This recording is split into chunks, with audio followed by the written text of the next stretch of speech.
అట్లాగే గౌరవ మంత్రివర్యులు పొంగులేని శ్రీనివాసరెడ్డి గారు, గౌరవ మంత్రివర్యులు సీతక్క గారు, కొండా సురేఖ గారు, శాసనసభ్యులు రాజేందర్ గారు, మా tourism committee chairman Patel Ramesh Reddy గారు, ఇతర శాసనసభ్యులందరికీ, ఇతర ప్రజాప్రతినిధులందరికీ, ఇక్కడ విచ్చేసినటువంటి అక్కలకు, చెల్లెలకు, అన్నలకు, తమ్ములందరికీ, మీడియా మిత్రులందరికీ కూడా ఈ శుభ సందర్భంలో మీ అందరికీ శుభాకాంక్షలు తెలియజేస్తా ఉన్నాను.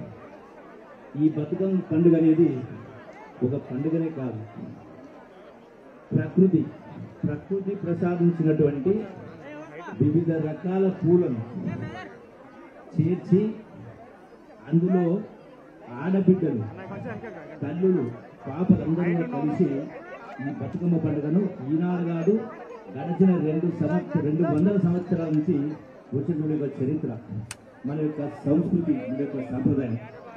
దీని ద్వారా ఈ బతుకమ్మ పండుగ ద్వారా ఒక సంఘటిత శక్తి, మహిళలందరూ కూడా కలిసి ఒక సంఘటితంగా ఏర్పడి ఈ యొక్క బతుకమ్మ పాటల్లో వాళ్ళ కష్ట సుఖాలని, బాధల్ని, గతాన్ని, వర్తమానాన్ని, భవిష్యత్తుని కలిపి పాటలు పాడుకొని సంతోషించేటువంటి కార్యక్రమం. ఈ బతుకమ్మ పండుగ అనేది కేవలం మన తెలంగాణ రాష్ట్రమే కాదు, ఇలా ప్రపంచంలో ఖండాంతరాలు ఎక్కడున్న తెలుగు వాళ్ళందరూ కూడా వివిధ దేశాల్లో ఈ యొక్క బతుకమ్మ పండుగను గర్వంగా నిర్వహించుకుంటూ ఉన్నాం. ఇది ఒక మన సంస్కృతి సాంప్రదాయం. ఈ బతుకమ్మ పండుగ ద్వారా ఈనాడే కాదు ఇంతకుముందే కాళోజీ కళాక్షేత్రంలో ఐలమ్మ యొక్క చరిత్ర గురించి కూడా చూపించడం జరిగింది. అక్కడ కుంజాల గారు అంటే ఒక వీర నాడు కథ. ఈ సంఘటిత శక్తి ద్వారా బతుకమ్మ పండుగ ద్వారా ఆనాటి నిజాం నవాబు కాలంలో కూడా ఈ యొక్క బతుకమ్మ పండుగ పూల ద్వారా సంఘటిత శక్తి ఏర్పాటు చేయడమే కాకుండా తెలంగాణ ఉద్యమంలో కూడా ఈ యొక్క ప్రజల్ని తెలంగాణ ఉద్యమంలో పాల్గొనే విధంగా ప్రేరేపించిన యొక్క బతుకమ్మ పండుగ గొప్ప పండుగ. మనందరూ కూడా పాల్పంచుకోవాలి. ఇందులో మహిళలు మాత్రమే పాల్గొంటారు. ఇంకొకటి, ఈ బతుకమ్మ పండుగకు ఒక చరిత్ర, ఒక సంస్కృతి ఉంది.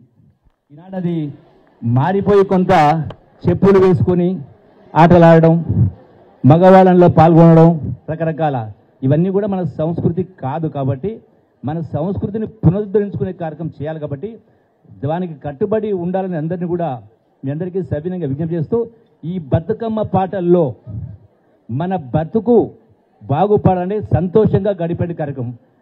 అట్లాగే బతుకమ్మ పాటల్లో కూడా ఆనాటి నుంచి వచ్చిన పాటలనే కాకుండా ఈనాడు జరుగుతున్నటువంటి రకరకాల సంఘటనలు, రుగ్మతలు, మన యొక్క సంస్కృతి ధ్వంసమైంది. కాబట్టి వాటిని కూడా బతుకమ్మ పాటలుగా ఇందులో కూడా భాగం చేయాలని చెప్పని ఈ మధ్య కాలంలో కవుల్ని, కళాకారుని పిలిచి వాళ్ళ భాగస్వామ్యం చేయడం. వీటన్నిటిని కలగలిపి ఈ బతుకమ్మ పండుగను గొప్పగా నిర్వహించుకుంటున్నందుకు మీ అందరికీ కూడా శుభాకాంక్షలు తెలియజేస్తూ, గౌరవ ముఖ్యమంత్రి రేవంత్ రెడ్డి గారి నాయకత్వాన ఇలా రాష్ట్రం మొత్తంలో గతంలో ఎప్పుడు లేని విధంగా పెద్ద ఎత్తున బతుకమ్మ పండుగ మనం చేసుకుంటా ఉన్నాం. కాబట్టి ఇందులో బతుకమ్మ పండుగ తర్వాత ఈ పూలను ఇక్కడ పడితే అక్కడ పడేసి తొక్కడం కాదు, ఈ పూలను ఏ విధంగా అయితే మనం బతుకమ్మల మీద అందరూ కూడా పేర్చి తీసుకొచ్చిండ్రో వాటిని మళ్ళీ అదే విధంగా చెరువుల్లోనో, నదుల్లోనో వాటిని విడిచిపెట్టే కార్యక్రమం, పూజించే కార్యక్రమం చేయాలని చెప్పని ఈ శుభ సందర్భంలో మీ అందరికీ శుభాకాంక్షలు తెలియజేస్తూ, నాకు ఈ అవకాశం ఇచ్చిన మీ అందరూ కూడా ధన్యవాదాలు తెలియజేస్తూ కృతజ్ఞతలు తెలియజేస్తాను. Thank you very much. Thank you sir. మరొక ముఖ్య అతిథి గౌరవనీయులు శ్రీ పొంగులేటి శ్రీనివాసరెడ్డి గారిని దయచేసి మాట్లాడవలసిందిగా విజ్ఞప్తి చేస్తాను. Thank you sir. ఈ కార్యక్రమంలో పాలు పంచుకుంటున్న నా ఆడబిడ్డలందరికీ మనస్ఫూర్తిగా హృదయపూర్వకంగా బతుకమ్మ శుభాకాంక్షలు.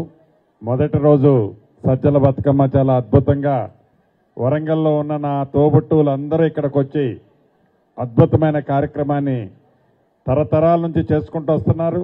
ఈరోజు కూడా గౌరవ ముఖ్యమంత్రి రేవంత్ రెడ్డి గారి నాయకత్వంలోని మన ప్రభుత్వం ఈరోజు చేస్తుంది. వేదిక మీద ఉప ముఖ్యమంత్రి గారు, సహచర మంత్రివర్యులు, ఎమ్మెల్యేలు, కార్పొరేషన్ చైర్మన్లు, చాలామంది ప్రజాప్రతినిధులు, కలెక్టరు, మిగతా అధికారులు ఉన్నారు. మీడియా మిత్రులు కూడా అందరికీ మనస్ఫూర్తిగా హృదయపూర్వక నమస్కారాలు తెలుపుతూ, మరొక్కసారి ఈ నవరాత్రులు మీ మనసుల్లో ఉండే కోరికలన్నీ భక్తి శ్రద్ధలతో ఆ భగవంతుడిని ఏదైతే కోరుకుంటారో ఆ భగవంతుడు మీ కోరికలన్నీ నెరవేర్చాలని ఈ రాష్ట్ర ప్రభుత్వం కూడా చల్లగా ఉండే విధంగా మీరందరూ ఆ భగవంతుడిని అమ్మవారిని కోరాలని మనస్ఫూర్తిగా కోరుకుంటూ మీ అందరి దగ్గర సెలవు తీసుకుంటున్నాను. థ్యాంక్ యూ సార్, మీ అమూల్యమైన సందేశాన్ని ఇచ్చినందుకు మీకు హృదయపూర్వకమైన కృతజ్ఞతలు. మరొక ఆలయాల అభివృద్ధి, పర్యావరణ పరిరక్షణ, అరణ్య సంపద సంరక్షణలో నిబద్ధతతో కృషి చేస్తున్న గౌరవనీయులు మంత్రివర్యులు శ్రీమతి కొండా సురేఖ గారిని మాట్లాడవలసిందిగా విజ్ఞప్తి చేస్తున్నాను. మేడం. సభకు నమస్కారం. ఈరోజు రాష్ట్ర ప్రభుత్వము ప్రతిష్టాత్మకంగా ఈ యొక్క సాంస్కృతిక శాఖ నుంచి చేపట్టినటువంటి బతుకమ్మ కార్యక్రమం ఈరోజు మన వరంగల్ 1000 స్తంభాల గుడిలో మొదటి రోజు ఆట మొదలు పెట్టడం చాలా సంతోషంగా ఉంది. అందుకు గాను మా సాంస్కృతిక శాఖ మంత్రులు పెద్దలు జూపల్లి కృష్ణారావు గారికి ధన్యవాదాలు తెలియజేస్తా ఉన్నాను. మరియు ఈరోజు ఈ కార్యక్రమానికి విచ్చేసిన బట్టి విక్రమార్క డిప్యూటీ సీఎం అన్నగారికి, సీనన్నకు కూడా ప్రత్యేక ధన్యవాదాలు.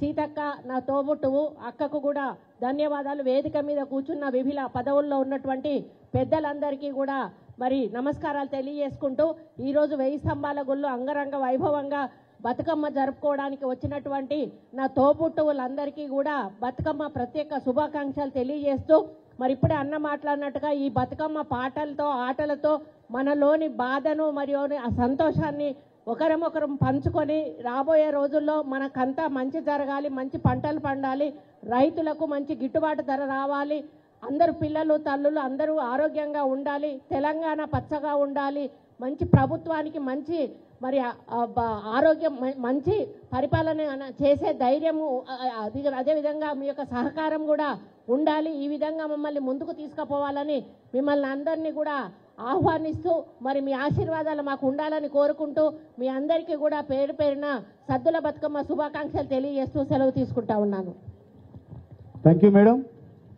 ఆడబిడ్డల శ్రేయస్సు, గ్రామీణ అభివృద్ధి, పంచాయతీరాజ్ వ్యవస్థ బలపరిచే కర్తవ్యాన్ని నిబద్ధతో నిర్వహిస్తున్న గౌరవనీయ మంత్రివర్యులు శ్రీమతి ధనసరి అనసూయక్క గారిని మాట్లాడవలసిందిగా విజ్ఞప్తి చేస్తా ఉన్నాం. Thank you madam. ఈరోజు ఓరుగల్లు గడ్డ మీద రుద్రమాదేవి పరిపాలించిన కాకతీయ సామ్రాజ్యంలో మరి మా మహిళలందరూ కూడా ఆత్మ గౌరవంతో ఆనాటి నుంచి ఈనాటి వరకు ఆచారంగా సాంప్రదాయంగా బతుకు తల్లి అని బతుకునిచ్చే బతుకమ్మను అత్యంత వైభవంగా నిర్వహించుకుంటున్నటువంటి ఎంగిలి పూల బతుకమ్మ నిర్వహించుకుంటున్నటువంటి మా అక్క చెల్లెలందరికీ పేరు పేరున బతుకమ్మ శుభాకాంక్షలను తెలియజేస్తూ స్థానిక ఎమ్మెల్యే రాజేందర్ రెడ్డి గారికి, గౌరవనీయులు ముఖ్య అతిథులు బట్టి విక్రమార్కన్న గారికి, అదేవిధంగా శ్రీనివాస్ రెడ్డి అన్న గారికి, సాంస్కృతిక శాఖ వారి ఆధ్వర్యంలో నిర్వహిస్తున్నటువంటి జూపల్లి కృష్ణారావు అన్న గారికి, సోదరిమణి సురేఖక్క గారికి, ఎంపీ గారికి, కావ్య గారికి, మేయర్ సుధారాణి గారికి, వేదిక మీద ఉన్నటువంటి ఎమ్మెల్యేలు, కార్పొరేషన్ చైర్మన్లు, పత్రికా మీడియా సోదరులందరికీ హృదయపూర్వక నమస్కారాలు. సంవత్సరానికి ఒకసారి వచ్చేటువంటి ఈ బతుకమ్మ ఒక చరిత్ర ఉంది.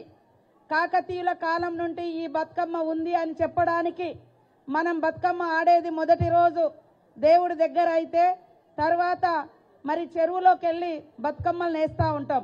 కాకతీయుల కాలం నుండే చెరువులు మన ప్రాంతంలో తీయడం జరిగింది. ఒకప్పుడు మంచినీటి వ్యవస్థ కానీ పాడి పంటలు కానీ పూర్తిగా చెరువుల మీద నుంచే వచ్చేది. కాబట్టి చెరువులకు ధన్యవాదాలు మొక్కుకునే, రుణం తీర్చుకునే పండుగ. మరి అత్తగారింటికి పోయిన తర్వాత 6 నెలలకు తిరిగి వచ్చే పండుగ ఈ బతుకమ్మ. ఇప్పుడంటే అందరూ బస్ రవాణా వ్యవస్థ ఉంది, ఫోన్లు ఉన్నాయి, మాట్లాడుకుంటున్నారు. కానీ ఒకప్పుడు అత్తగారింటికి పోయిన బిడ్డ కడుపు నిండా తిన్నదో తినలేదో అని మరి పండుగకు వస్తే 9 రోజులు 9 రకాల నైవేద్యాలను పెట్టి మనమందరం ఇక్కడ కష్ట సుఖాలు, చిన్ననాటి అనుభూతులను పంచుకుంటూ మనం తెచ్చిన ప్రసాదాన్ని కూడా పంచుకొని కడుపు నిండా కష్టాలు సుఖాలు పంచుకోవడం, అమ్మ పెట్టినటువంటి నైవేద్యాన్ని దేవతలకు పెట్టి మనం కూడా తీసుకొని తద్వారా ఆరోగ్యాన్ని పొందడం. కాబట్టి ఆనవాయితీగా మన పూర్వీకులు ఇచ్చిన ప్రతి పండుగలో ఒక సైంటిఫికల్ రీజన్ ఉంది. గౌరమ్మను మొక్కి మరి ఇవాళ అన్ని రకాల పూలల్లో కూడా ఔషధ గుణం ఉంది. వర్షాలు పడి చెరువులు నిండిన తర్వాత ఒకప్పుడు ఎక్కువ మనం చెరువుల నుంచే నీళ్లు తీసుకొచ్చుకొని తాగేది. ఆ చెరువు నీళ్ళల్లో మంచి ఉంది, పచ్చి ఉంది, ఏది ఉందో తెలియదు. కాబట్టి ఒక రకంగా ఇవన్నీ వేయడంతో చెరువులు కూడా శుద్ధి చేయబడతాయి. అందులో మనం గౌరమ్మని చేసి పెట్టే పసుపుకు ఇంకా చెరువును శుద్ధి చేసే యాంటీబయాటిక్ ఆ గుణం కూడా ఉంది. తంగేడు పువ్వులో కూడా యాంటీబయాటిక్ గుణం ఉంది, ఔషధ గుణాలు ఉన్నాయి.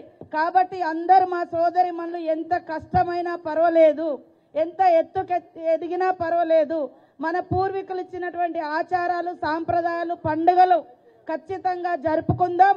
తద్వారా